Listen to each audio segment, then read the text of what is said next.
Chapter 30, in which Phileas Fogg simply does his duty. 3 passengers, including Passepartout, had disappeared. Had they been killed in the struggle? Were they taken prisoners by the Sioux? It was impossible to tell.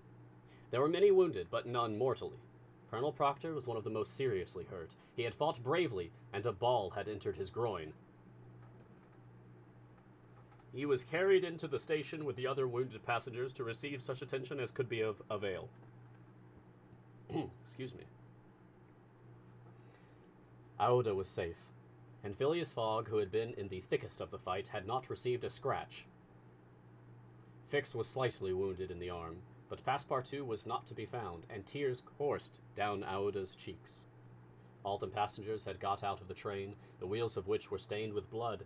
From the tires and spokes hung ragged pieces of flesh. As far as the eye could reach on the white plain behind, red trails were visible. The last Sioux were disappearing in the south, along the banks of Republican River.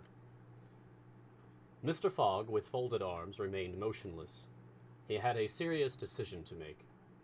Aouda, standing near him, looked at him without speaking, and he understood her look.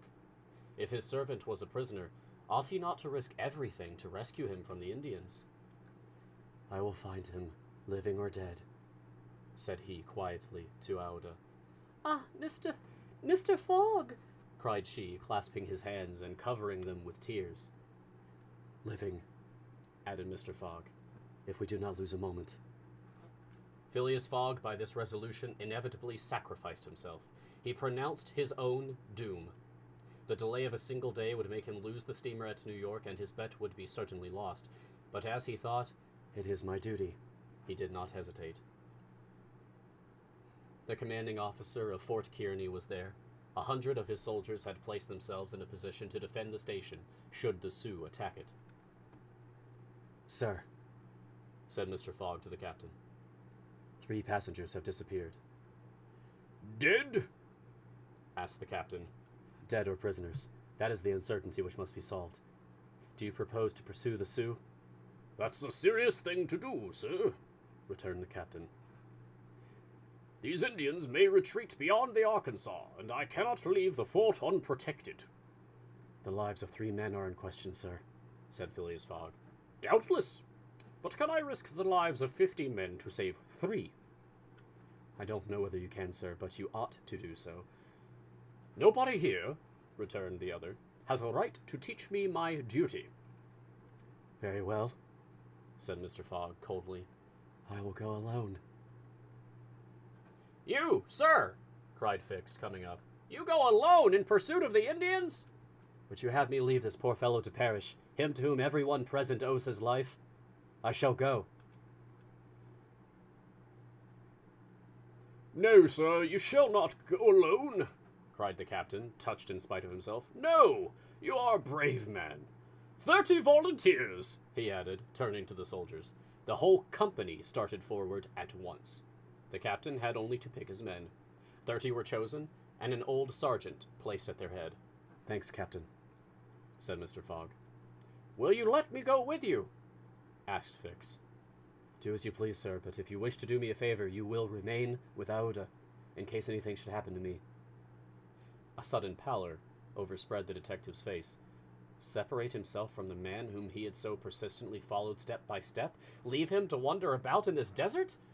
Fix gazed attentively at Mr. Fogg, and despite his suspicions and of the struggle which was going on within him, he lowered his eyes before that calm and frank look. "I will stay," said he. A few moments after, Mr. Fogg pressed the young woman's hand, and, having confided to her his precious carpet-bag, went off with the sergeant and his little squad. But, before going, he had said to the soldiers, "My friends, I will divide $5,000 among you, if we save the prisoners." It was then a little past noon.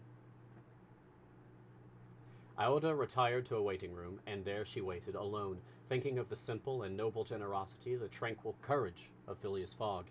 He had sacrificed his fortune, and was now risking his life, all without hesitation, from duty, in silence.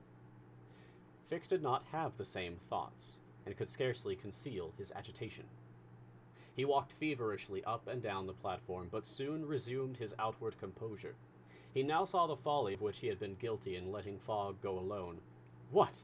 This man, whom he had just followed around the world, was permitted now to separate himself from him? He began to accuse and abuse himself, and, as if he were director of police, administered to himself a sound lecture for his greenness. "I have been an idiot," he thought, "and this man will see it. He has gone and won't come back. But how is it that I, Fix, who have in my pocket a warrant for his arrest, have been so fascinated by him? Decidedly, I am nothing but a fool." So reasoned the detective, while the hours crept by all too slowly. He did not know what to do. Sometimes he was tempted to tell Aouda all, but he could not doubt how the young woman would receive his confidences. What course should he take? He thought of pursuing Fogg across the vast white plains. It did not seem impossible that he might overtake him. Footsteps were easily printed on the snow, but soon, under a new sheet, every imprint would be effaced. Fix became discouraged. He felt a sort of insurmountable longing to abandon the game altogether. He could now leave Fort Kearney Station and pursue his journey homeward in peace. Toward 2 o'clock in the afternoon, while it was snowing hard, long whistles were heard approaching from the east. A great shadow, preceded by a wild light, slowly advanced, appearing still larger through the mist, which gave it a fantastic aspect. No train was expected from the east, neither had there been time for the succor asked for by telegraph to arrive. The train from Omaha to San Francisco was not due till the next day. The mystery was soon explained. The locomotive, which was slowly approaching with deafening whistles, was that which, having been detached from the train, had continued its route with such terrific rapidity, carrying off the unconscious engineer and stoker. It had run several miles, when, the fire becoming low for want of fuel, the steam had slackened, and it had finally stopped an hour after, some 20 miles beyond Fort Kearney. Neither the engineer nor the stoker was dead, and, after remaining for some time in their swoon, had come to themselves. The train had then stopped. The engineer, when he found himself in the desert and the locomotive without cars, understood what had happened. He could not imagine how the locomotive had become separated from the train, but he did not doubt that the train left behind was in distress. He did not hesitate what to do. It would be prudent to continue on to Omaha, for it would be dangerous to return to the train, which the Indians might still be engaged in pillaging.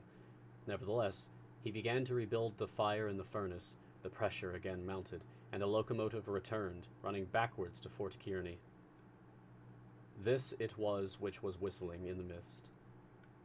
The travelers were glad to see the locomotive resume its place at the head of the train. They could now continue the journey so terribly interrupted. Aouda, on seeing the locomotive come up, hurried out of the station and asked the conductor, "Are you going to start?" "At once, madam." "But the prisoners, our unfortunate fellow travelers." "I cannot interrupt the trip," replied the conductor. "We are already 3 hours behind time." "And when will another train pass here from San Francisco?" "Tomorrow evening, madam." "Tomorrow evening? But then it will be too late. We must wait." "It is impossible," responded the conductor. "If you wish to go, please get in." "I will not go," said Aouda. Fix had heard this conversation. A little while before, when there was no prospect of proceeding on the journey, he had made up his mind to leave Fort Kearney, but now that the train was here, ready to start, and he had only to take his seat in the car, an irresistible influence held him back. The station platform burned his feet, and he could not stir. The conflict in his mind again began.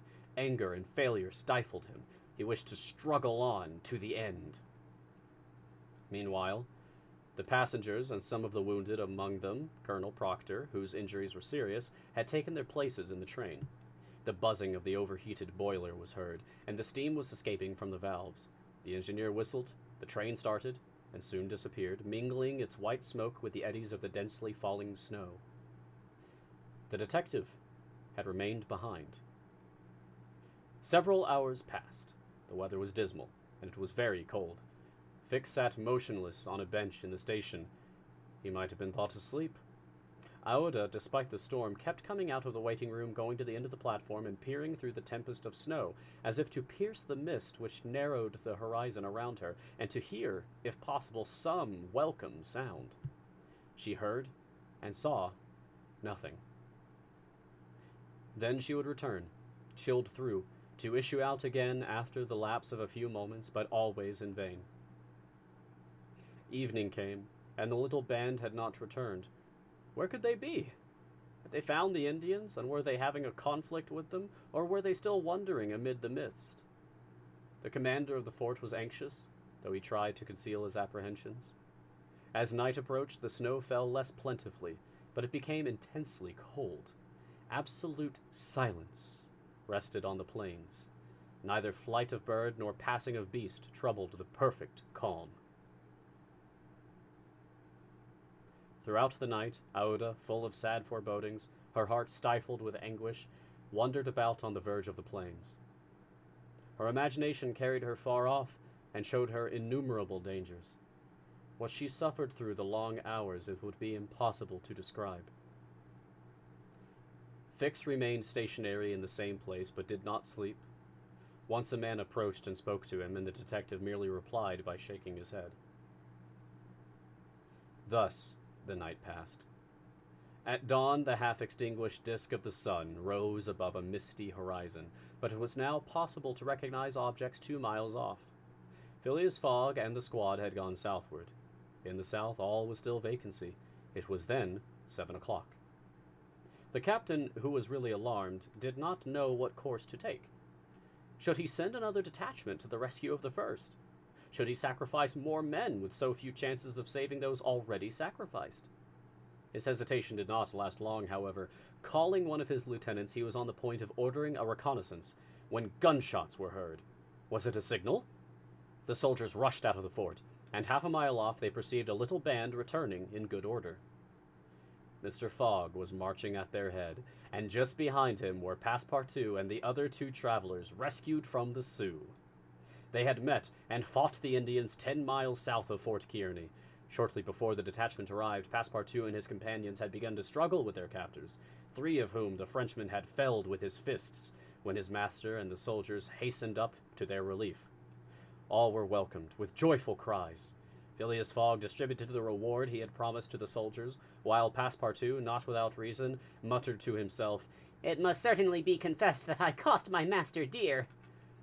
Fix, without saying a word, looked at Mr. Fogg, and it would have been difficult to analyze the thoughts which struggled within him. As for Aoda, she took her protector's hand and pressed it in her own, too much moved to speak. Meanwhile, Passepartout was looking about for the train. He thought he should find it there, ready to start for Omaha, and he hoped that the time lost might be regained. The train! The train! Cried he. Gone! Replied Fix. And when does the next train pass here? Said Phileas Fogg. Not till this evening. Ah, returned the impassible gentleman quietly. End of chapter.